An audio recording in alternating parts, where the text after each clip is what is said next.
Hi, my name is Lois, and welcome to my channel Lois Codes, where I talk about coding tips, tricks, cool finds, and everything else I'm learning on my journey into programming. If you enjoy the content, don't forget to like and subscribe to get the latest.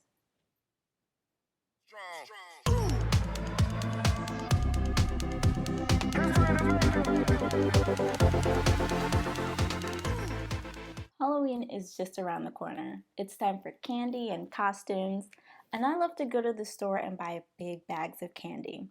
Now, you might be thinking that I like to hand this out to trick-or-treaters. No. I like to eat these bags of candy with a nice glass of wine and sit in front of the TV and ignore their excited screams while they sit outside my door. This candy is for me. And today, we're going to enhance that experience by creating a fun matching game with basic Halloween candies. Alright, let's begin. This tutorial assumes that you already have a basic understanding of HTML, CSS, JavaScript, and have experience using React. Alrighty, we're going to be creating our candy matching game. There's already a basic setup for you, and clone that code. For this project, we will first create the components, then generate the cards, build out our game logic, and wrap it all up with some testing of the game, just to make sure our game logic is working correctly.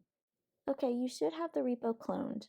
Let's go ahead and check out the follow along branch if you would like to follow along.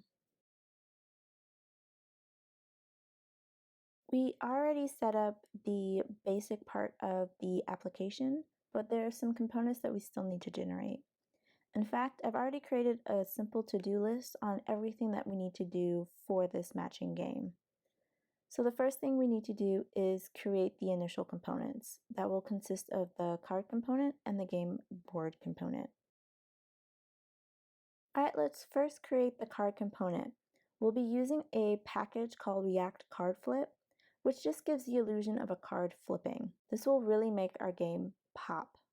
I'm using Yarn for this project. Great, so let's go inside the source folder components and create a new file called cardcomponents.js. Import React, and I'm going to import the React card flip. Since we only have two components, one smart component, the game board component, which will have all our logic for the game, and the other a dumb component, the card component, which is supposed to look pretty, or at least kind of pretty, we will be developing using functional components, but still using state. We will pass in one prop, an object, with the name, whether it's selected, and whether it's been matched. The images are housed in the public folder. That way, if we want to add more candies, all we have to do is update the folder with the picture and update our .json file. Since I won't be applying a class name or really any functionality to the parent card component, there's no reason to have a wrapper element. So I'll be using react.fragment to wrap all of my elements.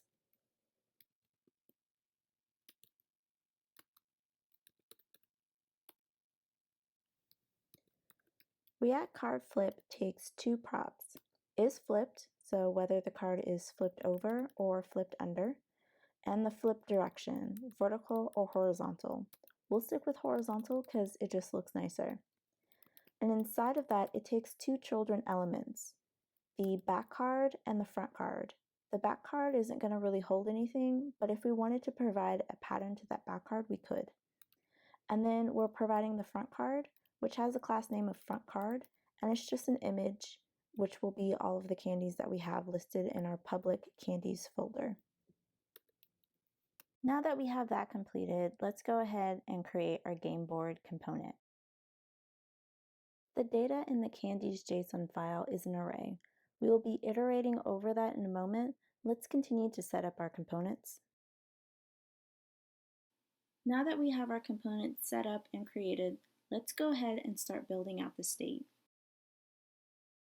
Our state will consist of a deck, which will be an empty array, a level, which will be set at 4, which is an easy level, and an array of selected cards.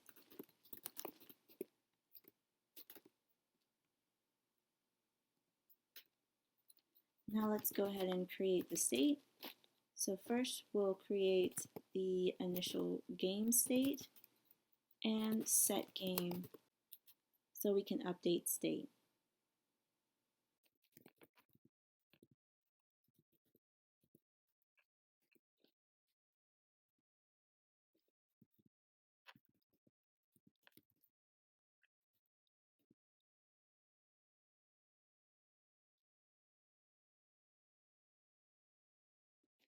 It would help if I spelled initial correctly. Now that we have set up state, let's focus our attention to creating a shuffle function. Now I was thinking of a function to shuffle the items in an array, but I realized I don't want to spend the time and it's not really the focus of this video. Also, there's no point in reinventing the wheel, so to speak. There are a lot of ways to shuffle the cards, and I found the best way is to use this for loop. It's not the prettiest, and personally I avoid for loops, but when considering time complexity, this is the fastest solution compared to others. So I copied the shuffle array. I changed it a little bit from a traditional function to an array function and just changed out a few variable names here and there. All right, now let's create a create deck function. Well, it would definitely help if we actually imported the data that we need to use. So let's go ahead and import that data. First, we're going to shuffle the candy data array. Then we're going to use the slice method to get 4 random candies from that array. I like to use the slice method because I like to avoid mutating the original array as much as possible. Next, I'm going to use the shuffle again, and the parameter inside the shuffle is going to be a new array, and I'm going to spread out the deck twice so that the 4 candies that I randomly generated are going to be added into the new array twice so that we can have an appropriate matching game. Now we could clean this up, but let's just focus on writing out our logic and then we can focus on cleaning and refactoring this later.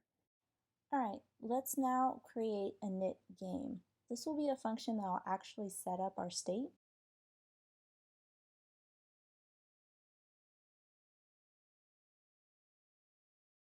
All right, let's plug this function into a lifecycle.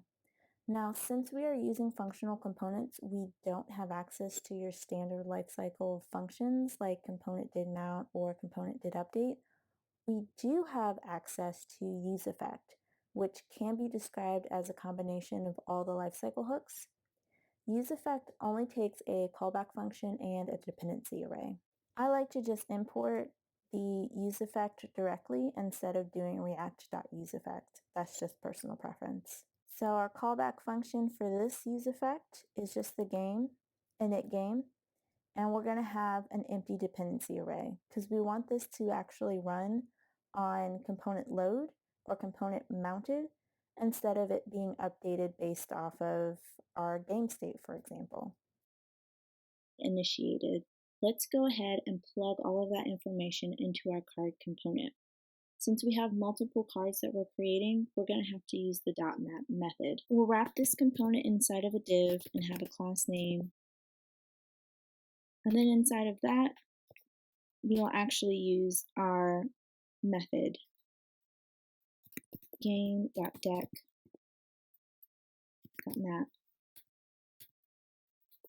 We're going to get the card value, and we are going to get the index.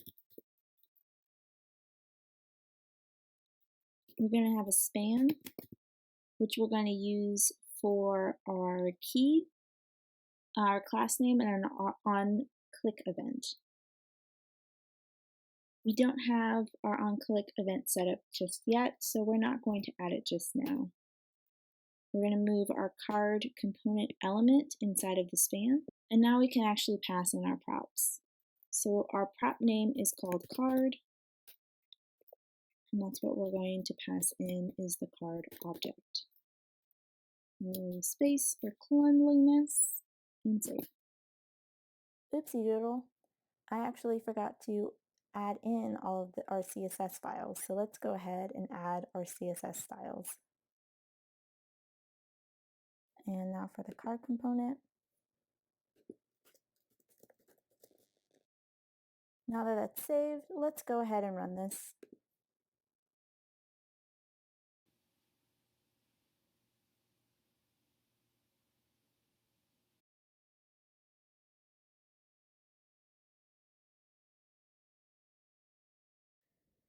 Great, our cards have been generated. But if we start clicking around, we'll notice that the cards aren't flipping. That's because we haven't set up our onClick event. Let's go ahead and set that up now.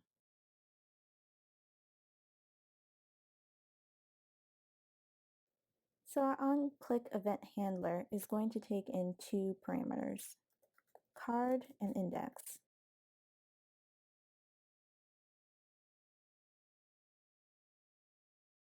Now, if it is selected or matched, it'll just completely exit out of the function. Now we're going to create a new variable where we're going to be copying the game deck array, because again, we don't want to manipulate the original data. Now with the copied array, we're going to use the index and make changes to the copied array. Now this card is selected. We change that to true. And now we set state again. We need to make sure that our selected card is included in our selected cards array.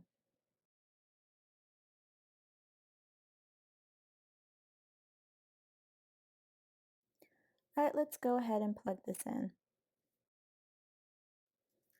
Let's go ahead and save and see how that runs.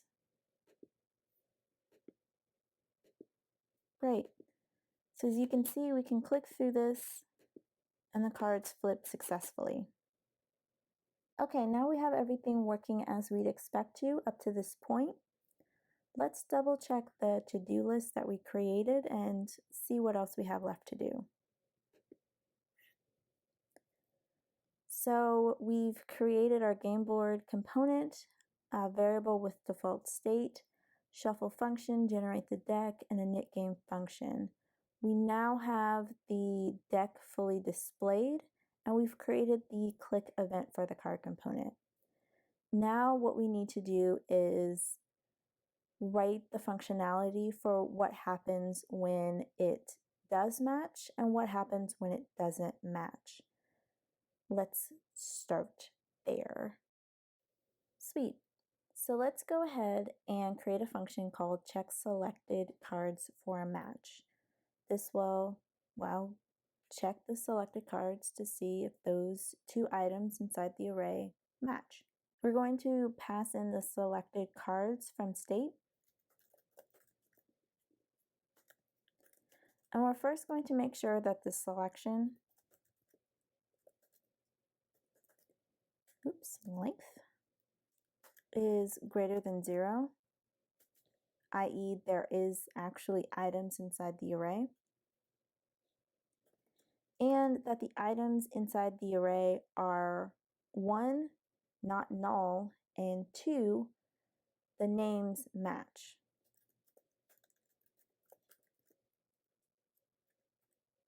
So we're going to use the option chaining. We're going to use triple equal. Oops.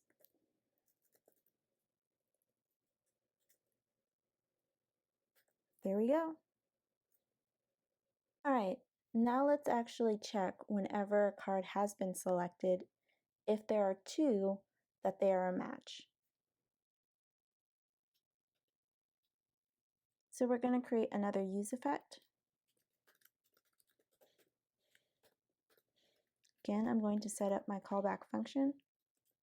And my dependency is going to consist on the changes based off of the state of the game.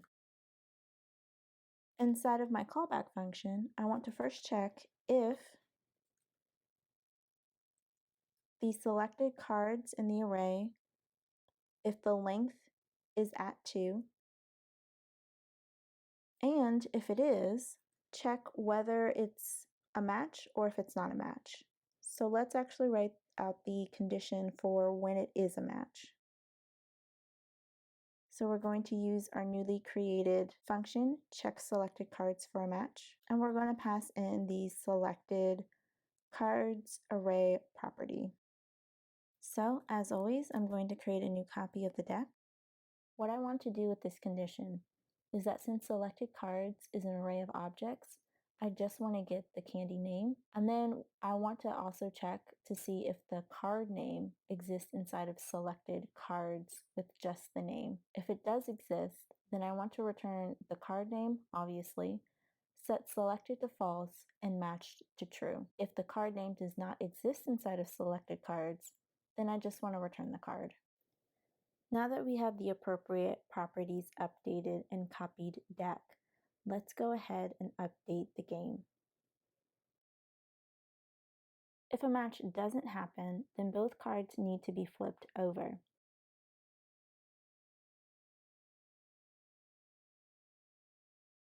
We just need to flip all cards over by changing all the selected properties to false. We will also add a delay to the flip so the player can see the cards don't match.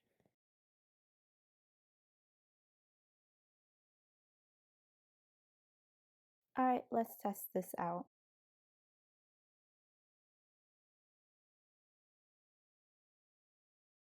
Great.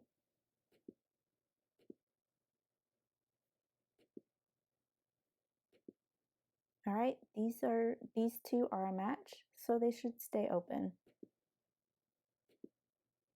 Sweet.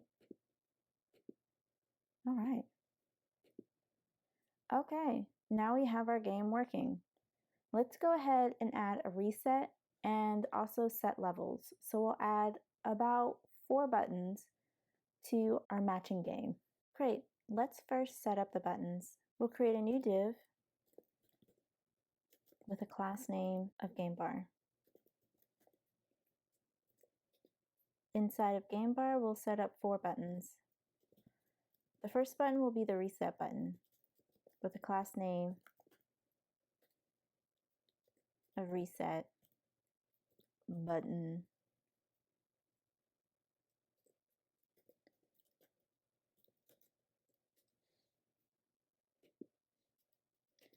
Next, we'll create 3 more buttons that are supposed to set our level.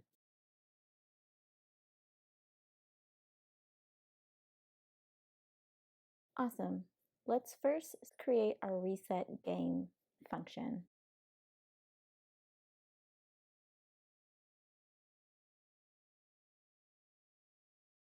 What we're doing first is flipping all of the cards back over because again, the React card flip package we're using has animation attached to it.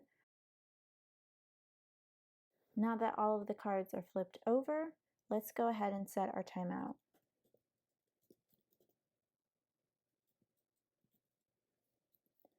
We'll use init game, and we'll just simply pass that function in since it takes no parameters. And we'll say 300 milliseconds. Oops, we need to make sure that it's actually in the right part of our function and not sitting inside of some other function.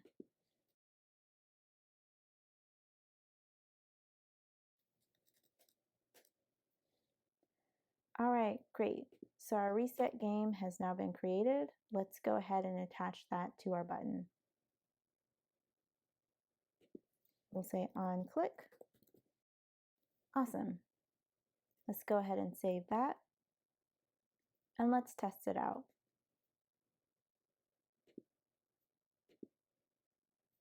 Let's at least get a match so we can make sure it's working. So let's hit reset. So now it's been reset, but let's click on it. We know that these two were Almond Joy. Let's see if it's still Almond Joy. Nope, it's Nerds and M&Ms. Great, so our reset button is working as we expected. Let's go ahead and work on set levels. All right, let's create these levels. We're going to create a new function.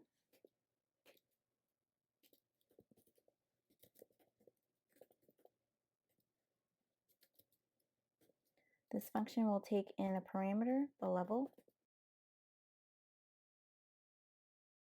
We're going to utilize the reset game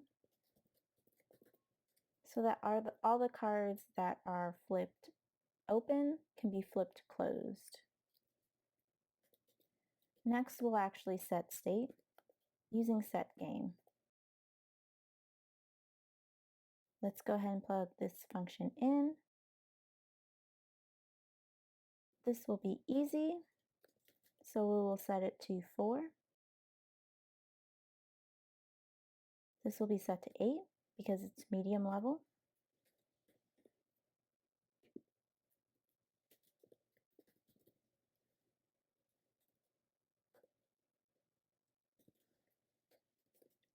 And hard will be set to 16. All right, let's save and test this out.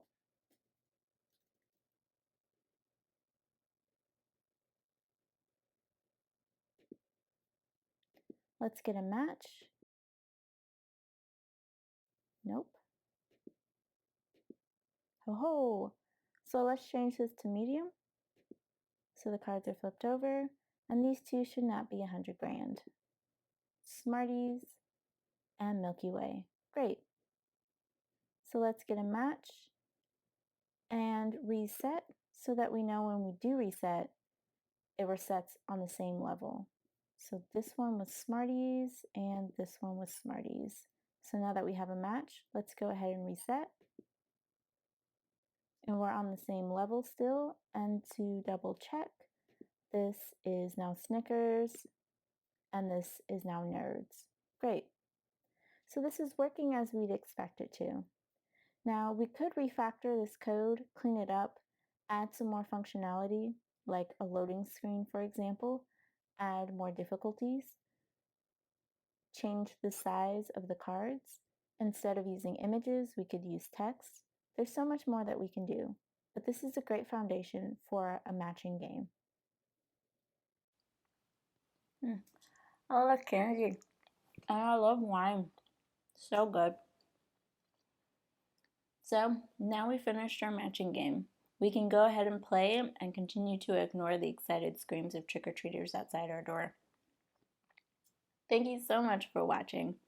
I'll see you again soon. But until then, go forth and push code. Be strong.